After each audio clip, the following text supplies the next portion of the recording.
তাহলে কন্ডিশনগুলো কি কি? কন্ডিশনগুলো কি কি my dear students? Conditions of interference of light. লাইটের ইন্টারফিয়ারেন্স হওয়ার কিছু কন্ডিশন আছে। ইন্টারফিয়ারেন্সের বাংলা আমি এখনো পর্যন্ত বলি নাই, এটা বাংলা হচ্ছে ব্যতিচার। ঠিক আছে, বাংলাটা জেনে রাখো তোমরা, যারা তোমরা অলরেডি জানো তারা তো জানোই। ওকে, সো ইন্টারফিয়ারেন্সের প্রথম কন্ডিশন কি? প্রথম কন্ডিশনটাই হচ্ছে লাইট সোর্সেস মাস্ট বি কোহিরেন্ট। এই কোহিরেন্ট কথাটা মানে কি এটা একটু পরে আমি এমনি এক্সপ্লেন করব। Light sources must be coherent. 2 number, light should be or must be monochromatic. Monochromatic মানে কি একটু পরে এটা এমনি এক্সপ্লেন করব, ডোন্ট ওয়ারি, এগুলো এমনি এক্সপ্লেন করতেছি। তারপরে হচ্ছে the slits must be very close to each other. The slits must be, এটা স্লিটস লিখছি, হ্যাঁ, slits must be very close to each other. 4 নাম্বারটা, the slit should be very narrow. The slit should be very narrow.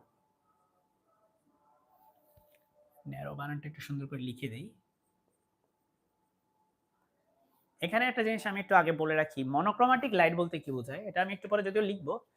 Monochromatic light মানে হচ্ছে এমন light যে লাইটের একটা কালার, ঠিক আছে, তার মানে তার ফ্রিকোয়েন্সি সেম, একটা ফ্রিকোয়েন্সি, ওয়েভলেন্থ একটাই। স্লিটগুলো খুব কাছাকাছি হতে হবে। দেখো ইয়াং এর ডাবল স্লিট এক্সপেরিমেন্ট যদি করো, এখানে যদি লাইটের সোর্স থাকে, এই সোর্স থেকে যে লাইট আসতেছে, এই যে স্লিটগুলা দেখতে পাচ্ছ, দেখছো এখানে একটা স্লিট আছে, এখানে একটা স্লিট, স্লিট মানে হচ্ছে ছিদ্র।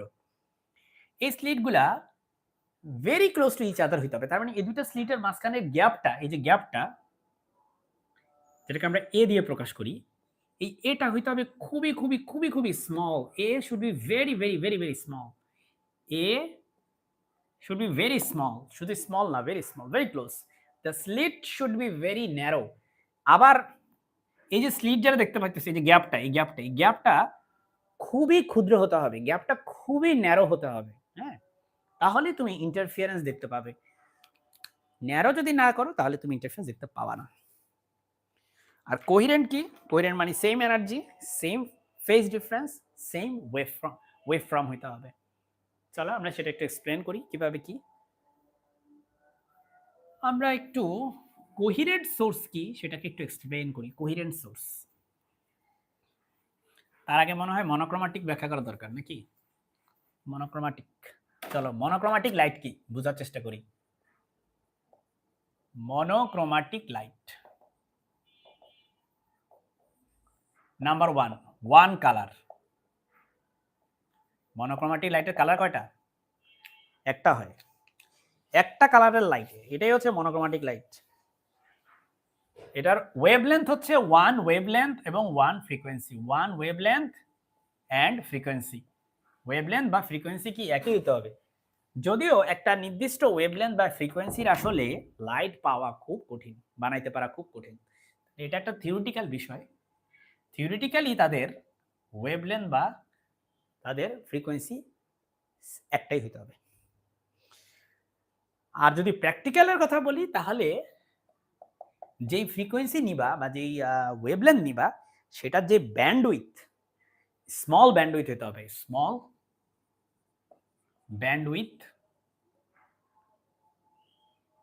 উইথ বানানো মানে বলে লিখতেছি না, ব্যান্ডউইথ, ব্যান্ডউইথ অফ ওয়েভলেন্থস।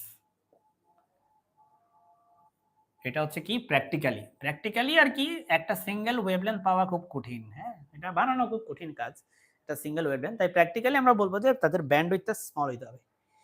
আর যদি তুমি উদাহরণ চাও, এক্সাম্পল চাও, তাহলে আমি বলবো লেজার লাইট সবচেয়ে ভালো এক্সাম্পল মনোক্রোমাটিক লাইটের।